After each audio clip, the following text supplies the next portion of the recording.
욥기 38장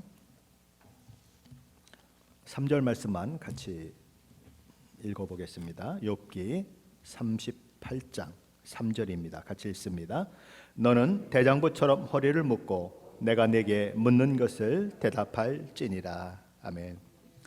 욥은 욥기 23장에서 하나님께서 자신을 만나 주시고 자신이 그 하나님께 자신의 억울한 사정을 아뢰면 하나님께서는 그와 결코 법정 다툼을 하시려고 하시는 것이 아니라 그에 대한 말을 잘 들어주실 것이고, 그래서 그 하나님을 만나게 되면 모든 고난과 역경 가운데서 벗어날 것이다 라는 소망을 해보지만, 정작 하나님을 불러도 대답이 없으시고 또 아무 말씀이 없으신 그 하나님으로 인해서 당황하면서 이런 안타까운 심정을 토로한 적이 있습니다. 욥기 23장 8절과 9절 말씀이죠. 그런데 내가 앞으로 가도 그가 아니 계시고 뒤로 가도 보이지 아니하며 그가 왼쪽에서 일하시나 내가 만날 수 없고 그가 오른쪽으로 돌이키시나 배울 수 없구나. 욥의 고백이 뭡니까? 욥은 하나님이 살아계시다고 하는 것을 알고 있다는 것입니다. 하나님이 분명히 존재하고 계신 것 알고 있다는 거예요. 하지만 그럼에도 불구하고 하나님을 배울 수 없다는 것입니다. 하나님을 만날 수 없다는 것입니다. 그런데 그의 고난의 끝은 보이지가 않는 것입니다.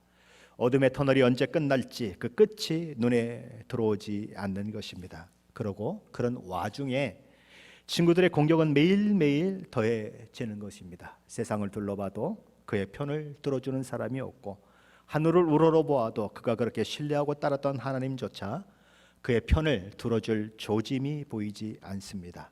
존재하시지만 존재하지 않는 것 같고, 마치 하나님께서 자리를 비우시고 자기가 처한 상황, 처지를 전혀 보실 수 없는 상황이 된 것처럼 그렇게 되어 있는 이 상황들이 욥에게는 고통이고 욥에게는 아픔이었습니다.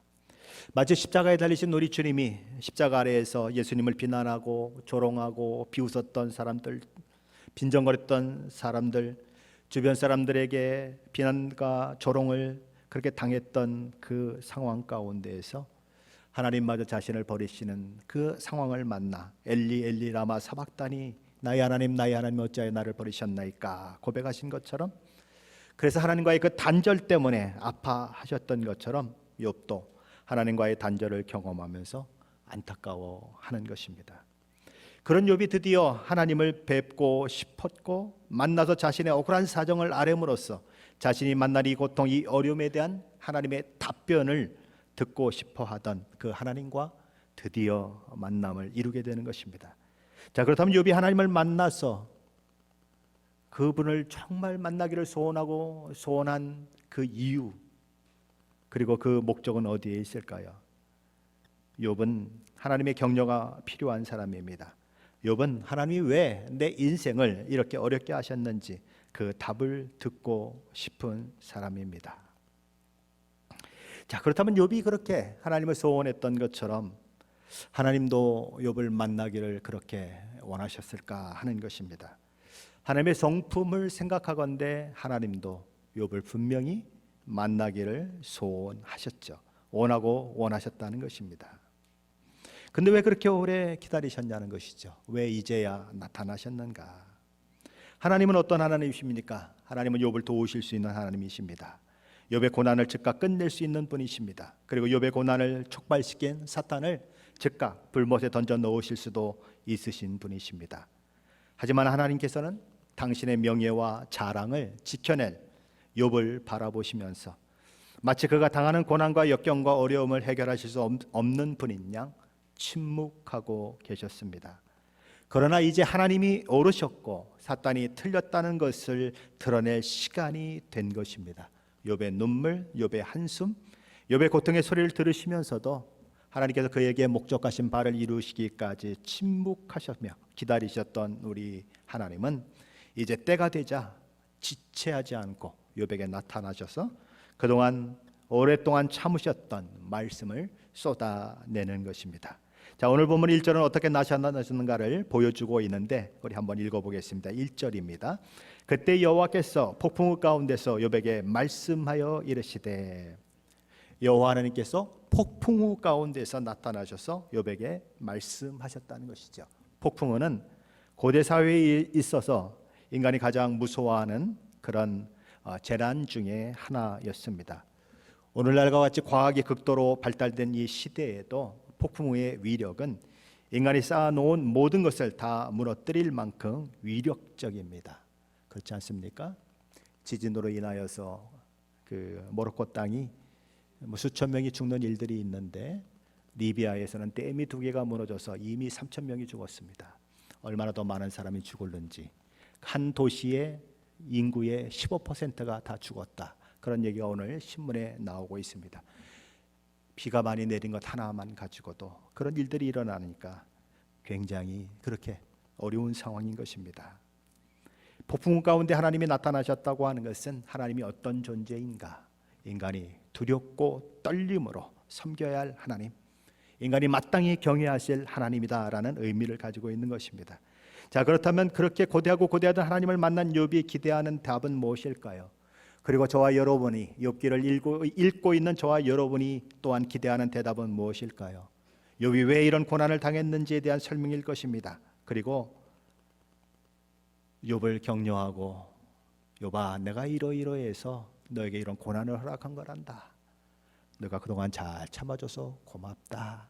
나를 너무 원망하지 말아라. 내가 생각해봐라. 하나님의 체면이 있지. 사탄하고 내기를 했는데 어떻게 내가 질 수가 있겠느냐. 뭐 이렇게 하시면 참 좋을 것 같지만 우리 주님은, 우리 하나님은 그렇게 말씀하시지 않고 오히려 조금 욥이 기대했던 것과는 전혀 다른, 저와 여러분이 기대하는 것과도 전혀 다른 이야기를 하고 계신 것입니다.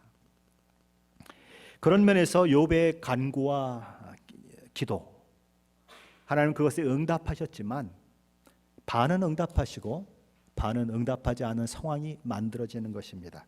그럼 응답된 것은 무엇입니까?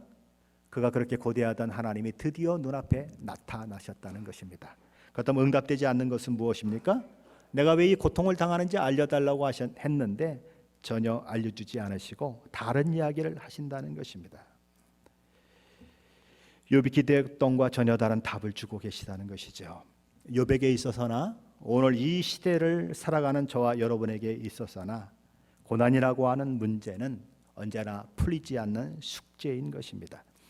하나님께서 고난을 통해 신자의 삶 가운데 이루고자 하시는 그 목적은 개인에 따라서 다를 수밖에 없고, 그것을 통해 이루어지는 개인의 유익과 그리고 또 하나님의 그 이루고자 하는 목적이 어떻게 이루어지냐 하는 것은 개인이 하나님을 어떻게 바라보는가, 하나님을 어떻게 신뢰하는가에 따라서 또한 엄청난 차이를 만들어낼 수밖에 없는 것입니다.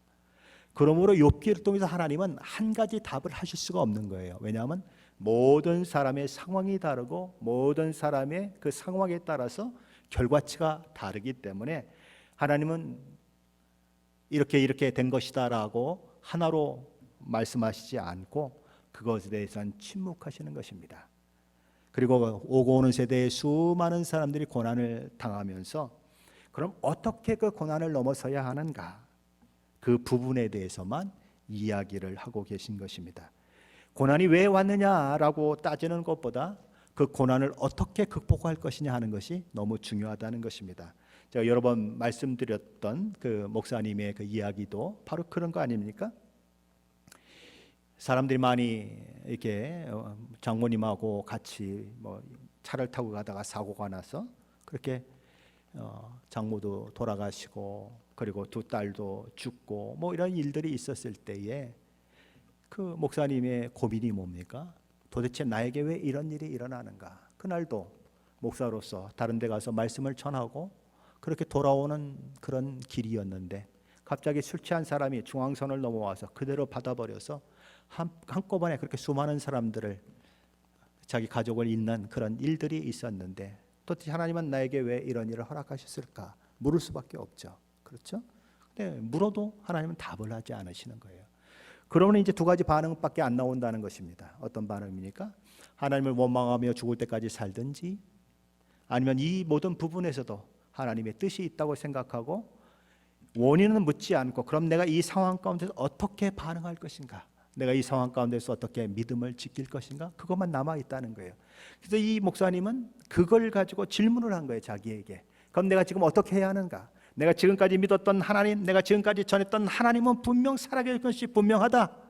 그렇다면 내가 뭘 해야 하는가? 하나님을 원망하고 하나님을 떠나버리는 것이 아니라 여기에도 하나님의 뜻이 있겠지라고 아직은 이해가 안 되지만 그렇게 믿음으로 받아들이고 내가 하나님을 끝까지 신뢰하고 믿는 길을 택하는 것이 바른 길이다. 그래서 그분이 하나님의 은혜, 하나님의 뜻이라고 하는 책을 쓰게 되시는 거예요. 그리고 나중에 재혼하시고 또 행복한 삶을 살면서 오히려 과거에 있었던 그 슬픔과 고난을 마치 고목나무, 이게 산 위에 있는 아주 조그만 그런 무슨 나무라 그러죠? 우리 아주 굉장히 비싼 나무 뭐라 그래요? 그 아주 눈보라가 치고 이런 나무, 이런 가운데 조금밖에 자라지 못한, 그렇죠? 막 1000년이 됐는데도 요만큼밖에 자라지 못한, 그러나 그 가치로 하면 엄청난 가치가 있는 것처럼 자기 인생을 하나님께서 그렇게 만들어 가셔서 수많은 사람들을, 고난당하는 사람들을 위로하는 목사로 삼으신 그 일들을 감사하는 그런 모습이 있었던 것처럼, 바로 고난이라고 하는 것은 우리가 왜 이 고난을 당해야 합니까? 라고 하는 물음은 끝이 없다는 것입니다. 왜냐하면 아직 이 세상이 완전히 하나님 나라가 이루어지지 않았기 때문에 이 세상에는 악한 자들도 살고 있고, 남을 죽이려고 하는 사람들도 살아있고, 술 취해가지고 운전하지 말라 그러는데도 그냥 객기를 부리면서 운전하는 사람도 있을 수 있다는 거예요. 그런 사람들 때문에 여러 가지 어려움들이 일어나고 여러 가지 상황들이 있는 거죠. 이렇게 러시아와 우크라이나의 전쟁을 봐도 그 미친 사람 하나 때문에 얼마나 수많은 사람들이 죽어갑니까? 자기 나라 국민은 얼마나 죽어가요? 얼마나 젊은이들이 죽어가요? 그런데 그 사람 눈 하나 깜빡해요? 그 젊은 애들이 죽는다고 해가지고 그 사람이 뭐 아침을 굶거나 점심을 굶거나 저녁을 굶거나 아니면 며칠을 금식하겠어요? 슬퍼서? 아니에요. 눈 하나 깜짝 안 해요. 죽거나 말거나 상관없어요. 왜 그런 사람들이 있느냐는 거죠. 아직 하나님 나라가 완벽하게 되어 있지 않기 때문에. 하나님을 믿는다고 해도 하나님께서 심판을 지금 행하시면 세상이 끝나야 되잖아요. 그런데 아직 끝날 시간이 아니니까 하나님이 기다리고 계신 상황 가운데서 여러 가지 상황들이 만들어질 수밖에 없다는 거죠. 그러면 어떻게 해야 하느냐? 둘 중에 하나죠. 하나님은 없다. 하나님을 원망하면서 죽을 때까지 신앙을 떠나버리든지, 아니면 여전히 하나님이 계시는데 내가 알지 못한 하나님의 뜻이 있다라고 견뎌내든지, 둘 중에 하나밖에 없다는 거예요. 욥이 당면한 문제가 그것인 것입니다. 그래서 욥에게 구체적으로 왜 고난이 내게 있느냐 말씀하지 않으세요. 그러면서 이렇게 말씀하십니다. 2절입니다. 한번 같이 보죠. 무지한 말로 생각을 어둡게 하는 자가 누구냐? 참된 지식을 가지고 있지 못하면서도 하나님께서 다함이 없으신 지혜로 세상 모든 것을 이끌어 가시는 섭리를 의심하는 자가 누구냐라고 묻는 거예요. 하나님의 목적과 계획을 알지도 못하면서 마치 하나님께서 아무런 목적도 계획도 없이 세상의 마음대로 흘러가는 것처럼 내버려 두시는 그런 하나님을 생각하는 자가 누구냐라고 묻는 것입니다. 과거에 우리나라에 세월호 사건이 있었습니다. 그래서 단양중학교인가 어디 학교 아이들이 수없이 죽었어요. 그 세상이 하는 얘기가 뭡니까? 하나님이 살아계시다면 어떻게 이런 일이 있느냐? 하나님을 믿어보지도 않은 것들이 하나님이 살아계시다면 어떻게 이런 일이 일어나냐, 그 얘기예요. 그렇죠? 하나님이 살아계시면 어떻게 해야 돼요? 그러면 다 막아줘야 돼요? 그럼 사고가 나면 다 사고 안 나게 해야 돼요? 착한 사람은 사고 안 나게 해주고 조금 나쁜 사람이 있으면 그냥 사고 막 왕창 나게 만들고 그러셔야 돼요? 그럼 하나님 이미 심판하신 거잖아요. 그죠? 하나님 심판을 보류하고 있는 상황 가운데서 어떠한 일도 일어날 수 있네요. 그런데 하나님도 믿지 않는 것들이 하나님이 살아계시면 왜 이런 일이 있느냐? 그러고 그거에 답하려고 그러고 이런 일들이 있는 거예요. 근데 예수님은 뭐라고 말씀하십니까? 마태복음 10장 29절로 31절에 이렇게 말씀하십니다. 참새 2마리가 한 아사리온에 팔리지 않느냐? 그러나 너희 아버지께서 허락하지 아니하시면 그 하나도 땅에 떨어지지 아니하리라. 너희에게는 머리털까지 다 세신 바 되었나니 두려워하지 말라. 너희는 많은 참새보다 귀하니라.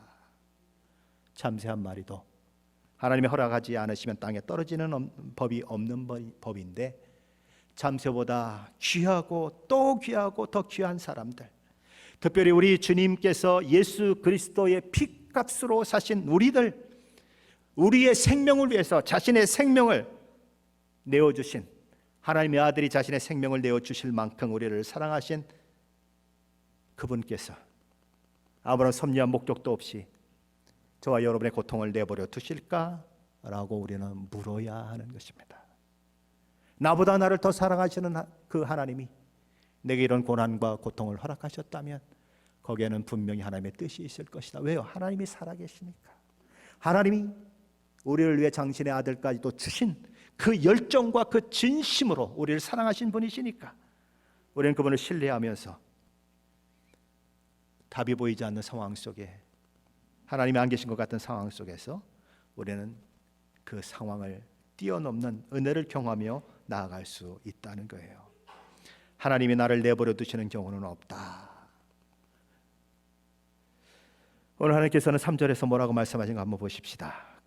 하나님은 욥에게 대장부처럼 당당히 서서 당신께 묻는 말에 답을 하라고 하십니다. 3절인데 한번 같이 읽어보십시다. 3절입니다.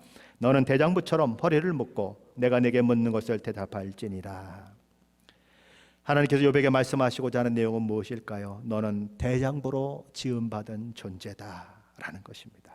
그러므로 고난 가운데 절망하고 슬퍼하고 고통하고 원망하는 것으로 내 인생 마무리하지 말고, 아이고 예수 믿다가 손해만 보고, 예수 믿다가 어려움만 보고, 예수 믿다가 망했어, 그래서 예수 믿어서 뭐해?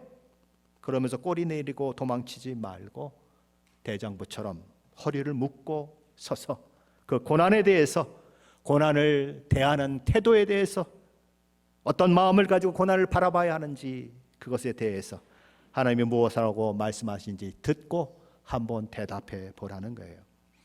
사도 바울은 영적 전쟁에 대한 이야기를 하면서 에베소 6장 14절에서 그런즉 서서 진리로 너희 허리띠를 띠고 라고 말씀한 바 있습니다. 상황과 처지를 바라보며 무너져 내리지 말고 무엇을 끝까지 붙들어야 하는가, 무엇이 진리인가 생각하고 진리로 허리띠를 콱 동여매고 영적 싸움을 싸우라는 거예요. 지금 욥도 그래야 한다는 거예요. 사람이 고난을 당하면 마음이 약해집니다. 몸이 질병으로 인해 약해질 때도 있습니다. 그러나 그때야말로 뭘 해야 하는가? 하나님의 말씀인 진리를 붙들어야 할 때라는 거예요. 그때야말로 예수 그리스도 앞에 나아가 기도해야 할 때라는 거예요. 근데 그때 이 하나님을 놓아버리면, 아니 평안할 땐 예수 믿다가 어려울 땐 하나님 놓아버리면 그렇게 바보 같은 사람이 없죠. 도우실 분이 그분밖에 없는데 왜 놓아버려요? 그건 바보 같은 행동이라는 거예요. 그때야말로 진리를 붙들어야 할 때다, 진리 안에 굳게 설 때다라고 얘기하는 거죠.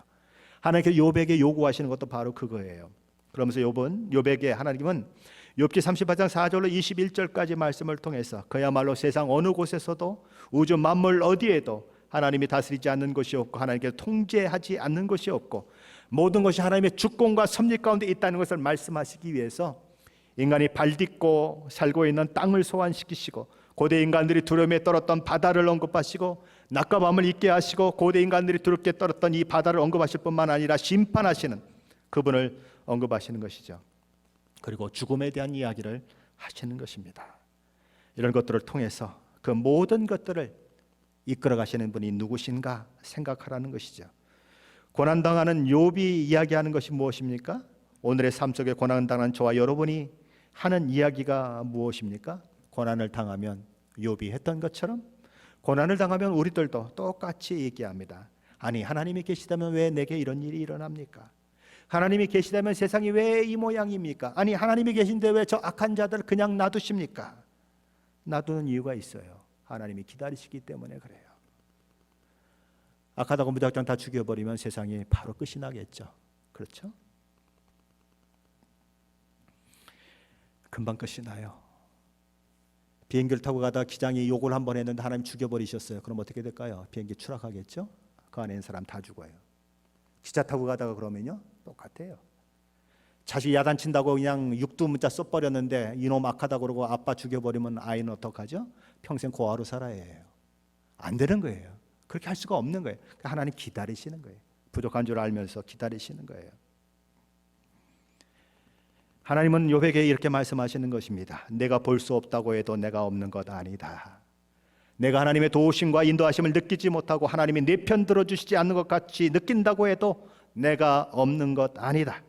내가 승리자가 아니라 패배자 취급당하고 세상에서 머리가 되는 것이 아니라 꼬리가 되고 하나님 믿는데도 불구하고 아무런 보상이 주어지지 않는 상황을 만난다고 해도 내가 없는 것이 아니라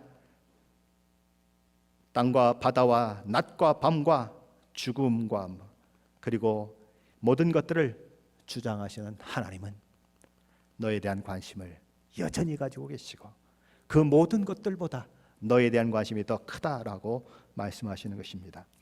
요한께서는 요백에 뭔 질문을 던지셨을까요? 첫째 질문은 4절로 7절에 있습니다. 우리 한번 4절로 7절 말씀인데 함께 읽어봅니다.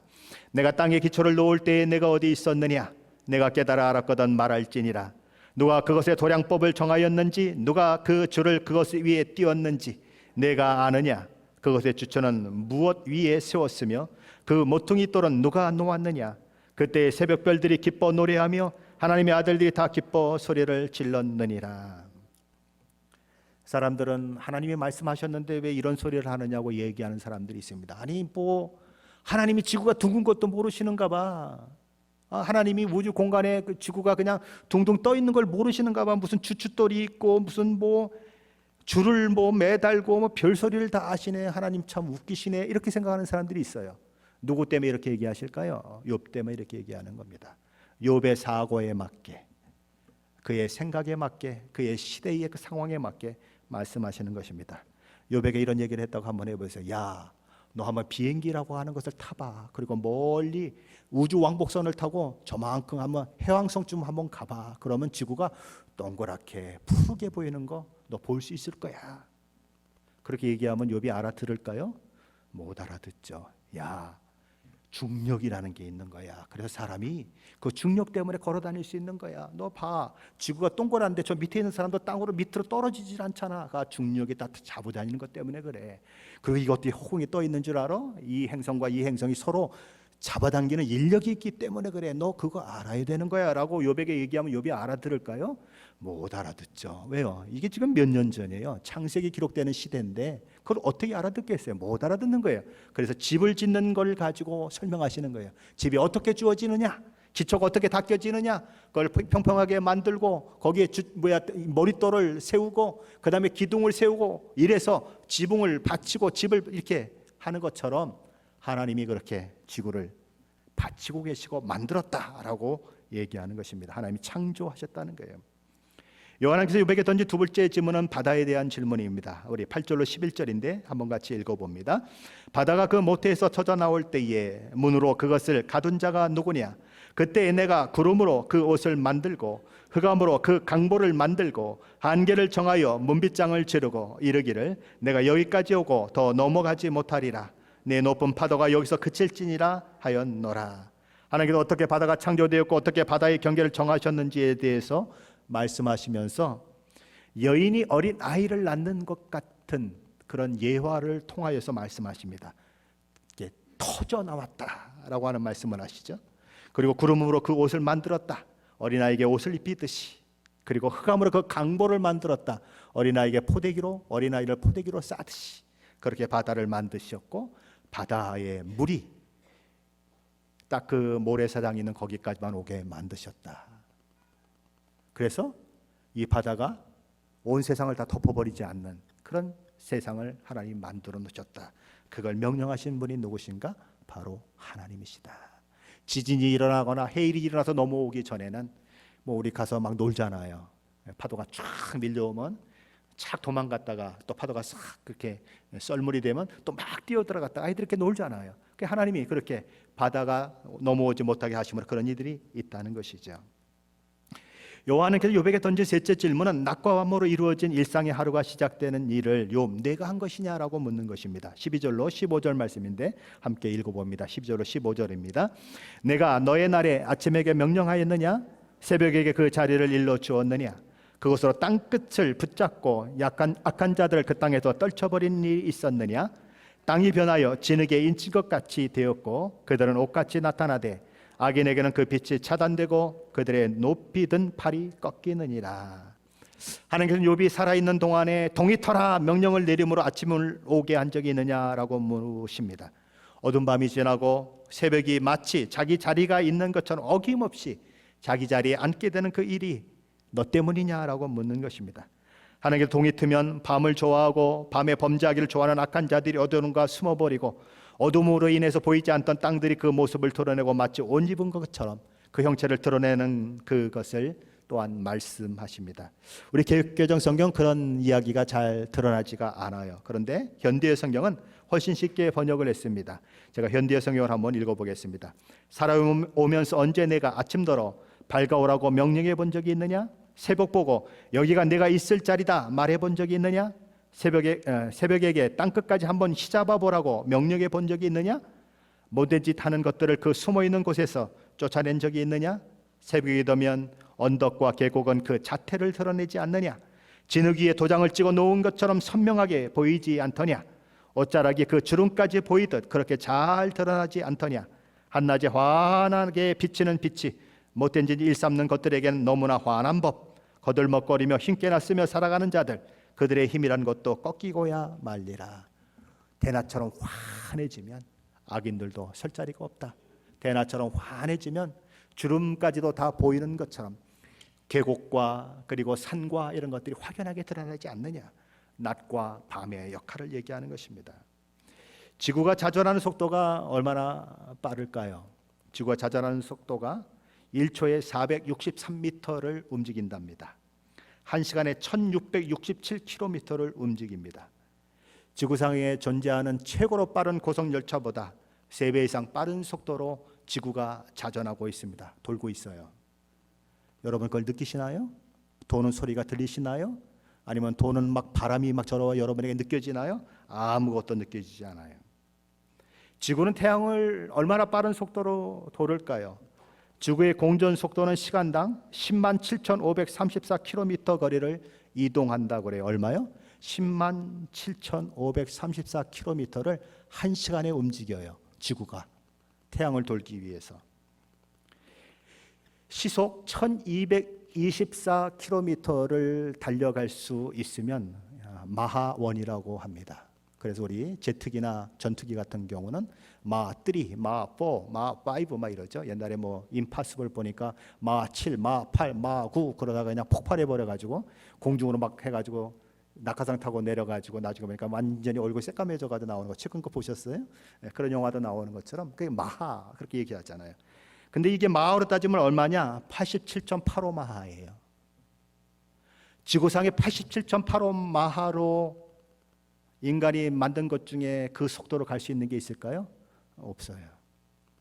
2020년 보고서에 의하니까 미국이 미사일을 세계에서 가장 빠른 미사일을 연구하고 있는데 그 최고 속도가 얼마냐면 20마하예요. 얼마요? 20마하. 근데 이건 얼마예요?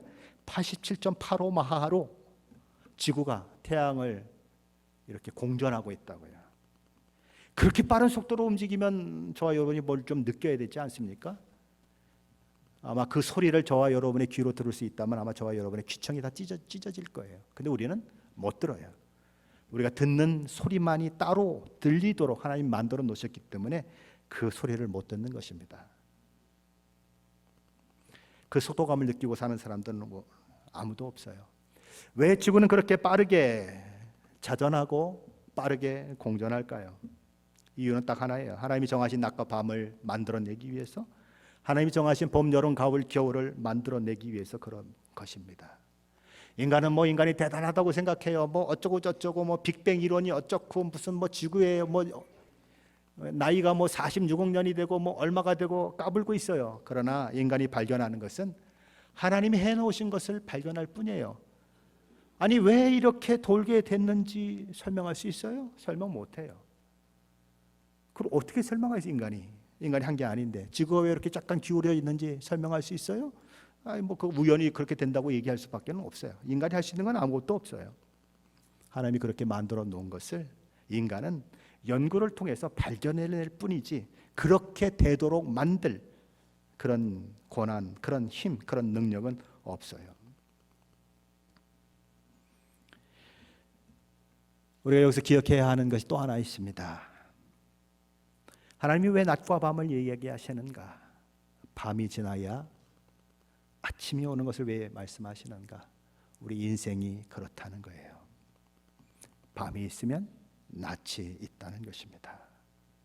우리는 탄탄대로가 열리고 내 삶이 항상 그냥 승리자의 삶을 살아야, 그래야 좋은 것이고, 그래야 하나님의 축복을 받은 것이고, 그래야 하나님이 나와 함께하는 것이라고 생각하지만 그렇지 않다는 것입니다. 밤도 하나님이 창조하셨던 것처럼 어두운 시간도, 그리고 하나님이 나를 외면하신 것 같은 시간도, 하나님이 안 계신 것 같은 상황도, 그 부분도 하나님이 밤을 창조하신 것처럼 우리에게 허락하실 수 있다는 거예요.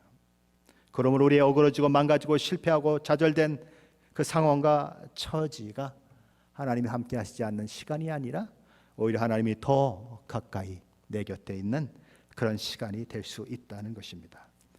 여호와 하나님께서 욥에게 던진 넷째 질문은 인간의 죽음과 관련된 질문입니다. 오늘 16절로 18절 말씀인데 한번 같이 읽어봅니다. 16절 18절 말씀입니다. 내가 바다 근원에 들어갔었느냐? 깊은 물밑으로 걸어 다녔었느냐? 사망의 문이 내게 나타났었느냐? 사망의 그늘진 문을 내가 보았었느냐? 땅의 넓이를 내가 측정하였었느냐? 다 알거든 말할지니라. 하나님께서는 이미 내가 바다를 조종할 수 있느냐라고 물으셨었어요.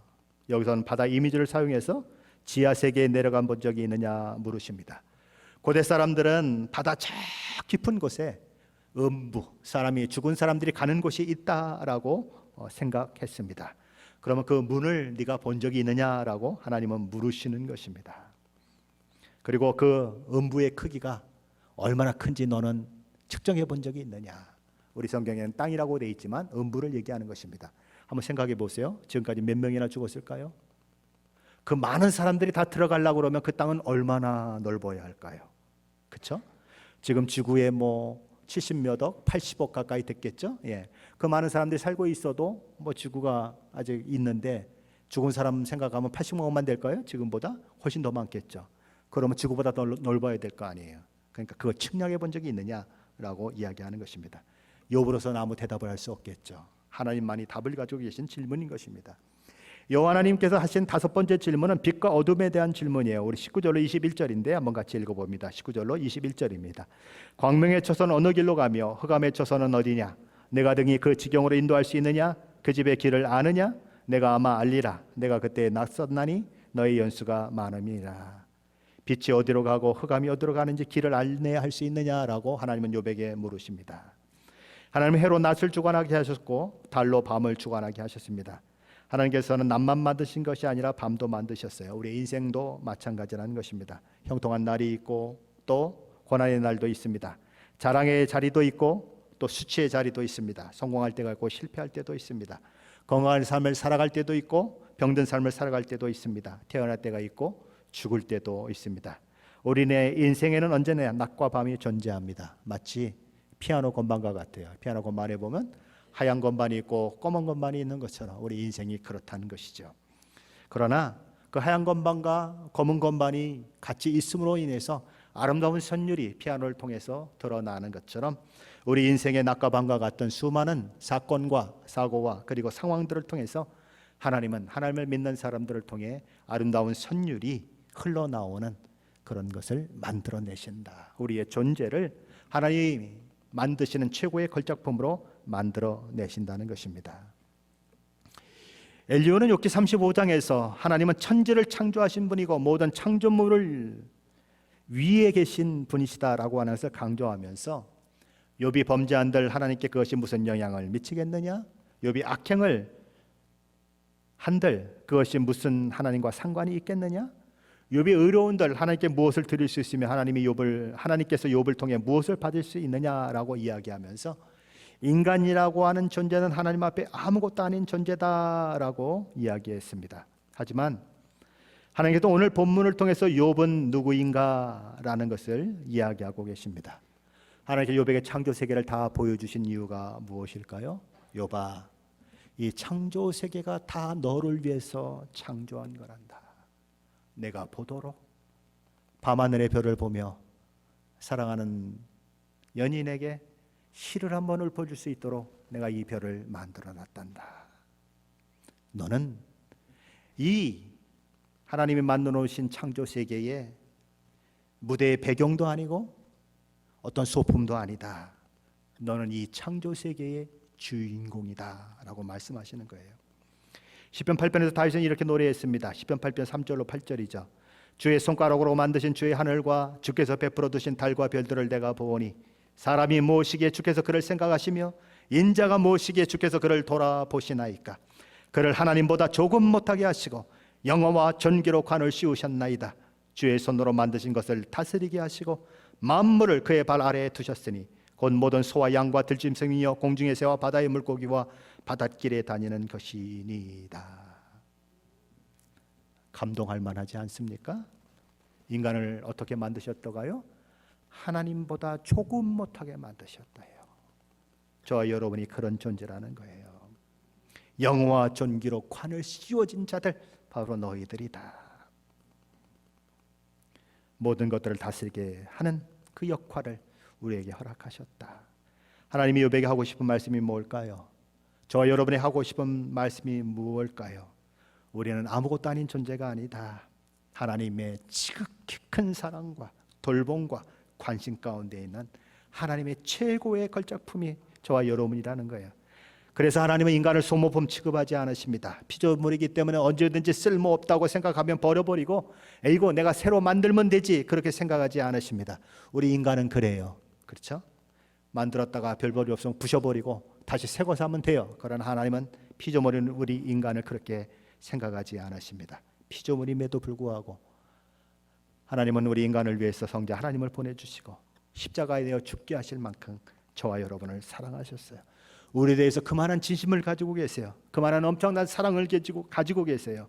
우리가 생각하는 것과는 비교가 안 될 정도로 우리를 향한 큰 기대와 목적을 가지고 계세요. 하나님께서 욥기 이 38장을 통해 첫 번째로 말씀하시는 것이 바로 그것입니다. 저와 여러분에게 그것을 기억하라는 거예요. 하나님께서 두 번째로 오늘 욥기 38장을 통해 말씀하시는 것은 우리가 당한 그 어떤 상황도 그 어떤 처지도 우리를 하나님의 사랑으로부터 끌어낼 수 없으며 하나님이 우리에게 가지신 지극한 관심을 한순간도 멀어지게 만들 수 없다는 것입니다. 하나님께서 온 우주 만물을 한 치의 오차도 없이 운행하고 계십니다. 지구가 공전하고 자전하는 것이 1년 내내 1000분의 1초도 안 틀린대요. 그래서 세상에서 가장 잘 맞는 시계도 어디에다 맞춰야 하냐면 이 우주 만물이 돌아가는 것에 맞춰야 된대요.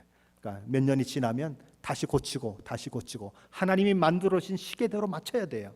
그만큼 정확하게 돌아가요. 그게 조금만 잘못되면 뭐 이 행성 저 행성이 부딪히고 이게 난리가 나는 거죠. 저쪽에서는 뭐 요만큼 벌어졌는데 이쪽에 오면 엄청나게 벌어지잖아요. 그렇잖아요. 여기서 요만큼 돼도 이게 계속하면 이렇게 벌어지잖아요. 그럼 어떻게 돼요? 그냥 뭐 막 충돌하고 난리가 나겠죠. 뭐 과학자들은 뭐 46억 년 됐다고 그랬는데 하나님이 창조하신 이 세계가 그럼 46억 년이라 그러면 46억 년 동안 한 번도 시간이 틀리지 않고 자기 위치에서 돌아가고 있다는 거예요. 이게 굉장한 거죠. 놀라운 거죠. 그런데 그 우주 만물도 그렇게 돌아가게 하시는 하나님은 그 우주 만물을 우리를 위해서 창조하신 그 하나님은 우리에 대해서 얼마나 큰 관심을 가지고 계실 수밖에 없느냐. 우리를 향한 하나님의 관심과 사랑은 멈춰질 수 없다. 욥기가 시작할 때부터 욥과 함께 하셨던 하나님은 욥기가 끝날 때까지 욥과 함께 하고 계시다. 욥이 느끼든 느끼지 못하든 욥과 함께 있었다라는 것이죠. 야곱의 형 에서의 낯을 피해서 야곱이 도망치어서 살았던 아람에서 20년의 그 세월, 그는 혼자 살아야 한다고 생각했을 겁니다. 그래서 길을 쓰고 어떻게든지 자기 재산을 늘리고 아내를 맞이하려고 애를 쓰고 밤잠도 잘 못 자고 낮에는 더위에 밤에는 추위에 오돌오돌 떨면서 그렇게 지냈습니다. 그가 바로 앞에서 나가서 이야기하는 얘기가 뭐죠? 내 이 연수가 우리 조상들에 비하면 별로 많지 않지만 어떤 세월을 살았다고요? 험악한 세월을 살았나이다라고 그는 얘기합니다. 하지만 그렇게 삶을 위해 몸부림치고 홀로 가족을 떠나서 그곳에 있고 속이는 외삼촌 때문에 늘 어려운 삶을 살고 있고 하나님이 함께 하시지 않는 것 같았지만 그 과정 가운데도 하나님이 늘 함께 하셨음을 나중에야 이 야곱은 알게 되고, 왜냐하면 나반이 그를 잡으러 그렇게 달려왔을 때에 하나님께 그에게 나타나셔서 야곱에게 손대지 말라고 하셨다는 이야기를 들으면서 이런 고백을 하는 것입니다. 외삼촌께서 내 품삯을 10번이나 바꾸셨으며 우리 아버지 하나님, 아브라함의 하나님, 곧 이삭에 경외하는 이가 나와 함께 계시지 아니하셨더라면 외삼촌께서 이제 나를 빈손으로 돌려보냈으리이다. 하나님께서 안 계신 것 같은 상황 속에, 처지 속에 하나님이 그와 함께 하셨다라고 이야기합니다. 야곱은 하나님이 안 계신 것처럼 행동한 적이 너무도 많아요. 그러나 하나님은 그를 한 번도 떠난 적이 없으시다. 욥기를 통해서 저와 여러분에게 하나님이 하시는 말씀인 것입니다. 하나님의 세 번째로 오늘 욥기 38장을 통해 말씀하시는 것은 인간의 한계를 인정하고 하나님의 일하심이 이해되지 않을 때에도 인내하며 주께서 허락하신 그 환경과 그 정황과 그 처지에 다만 불평이 아니라, 다만 자폭이 아니라 묵묵히 그 인생의 무게에 짓눌려 축 늘어진 어깨가 된다고 할지라도 그 길을 묵묵히 걸어가라는 것입니다. 하나님은 모든 것을 우리의 영적 유익을 위해서 일하시는 분이세요. 저와 여러분이 가장 귀한 것, 가장 소중한 것을 취하도록 하시고 그를 통해 존귀한 하나님의 자녀로 세우시게 하는 분이 우리 하나님이십니다. 우리 주님은 제자들을 불러놓고 이렇게 말씀하셨어요. 볼지어다 내가 세상 끝날까지 너희와 항상 함께 있으리라. 하나님의 약속이에요. 세상에 종말이 오고 마지막 시대가 돼서 믿는 것이 점점 어려워지고 하나님이 안 계신 것 같은 상황은 점점 더 늘어날 것입니다. 그래서 우리는 못난 행동을 할 때가 있고 못난 모습 보일 때가 있습니다. 그러나 하나님은 그 못난 이들을 버리지 않으시겠다. 내가 너와 영원히 함께 하겠다라고 약속하시는 것이에요. 그러게 데살로니가전서 5장 16절 말씀 우리에게 뭐라고 말씀하십니까? 항상 기뻐하라 라고 말씀하십니다. 어떻게 항상 기뻐합니까? 하나님이 나와 동행하시고 나의 모든 상황 처지 가운데 함께 하심을 아는 자만이 항상 기뻐할 수 있어요. 왜냐하면 상황이 아니라 하나님을 바라보기 때문에 그렇죠. 하나님이 이 상황 가운데서도 나에게 계획하신 것이 있어, 하나님이 이 상황 가운데서도 나에게 유익을 주시기 위한 그런 하나님의 뜻이 있어, 그 사실을 아는 자만이 어떤 상황 가운데서도 기뻐할 수 있는 거예요. 하나님 잘 모르지만 하나님의 뜻이 있을 줄 믿습니다. 잘 모르지만 하나님이 이 일을 통해서 선을 이루실 줄 믿습니다 라고 고백하는 자만이 기뻐할 수 있는 거예요. 항상 기뻐할 수 있는 거예요. 저와 여러분이 어떤 상황 가운데 있습니까? 상황을 바라보면 하나님은 보이지 않습니다. 그러나 하나님을 바라보면 상황이 적게 보입니다. 이렇게 망원경을 보시잖아요. 망원경을 보셔서 작은 데로, 작은 구멍으로 큰 쪽으로 보면 어떻게 되죠? 저쪽에 있는 것이 크게 보여요. 그렇죠? 거꾸로 하면 어떻게 되죠? 가까이 있는 것이 더 멀리 보여요. 그러니까 큰 구멍으로 작은 구멍을 보면 가까이 있는 것도 멀리 보여요. 어떻게 봐야 됩니까? 여러분의 상황은 큰 구멍으로 작은 쪽을 보셔야 합니다.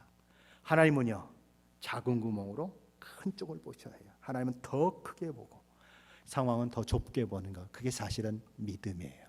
그 믿음이 있는 자는 항상 기뻐할 수 있습니다. 그 믿음이 있는 자는 어려운 가운데서도 이겨낼 수 있습니다. 저와 여러분이 그런 은혜, 그런 복을 누리시는 일들이 있으시기를 예수 그리스도의 이름으로 간절히 축원합니다.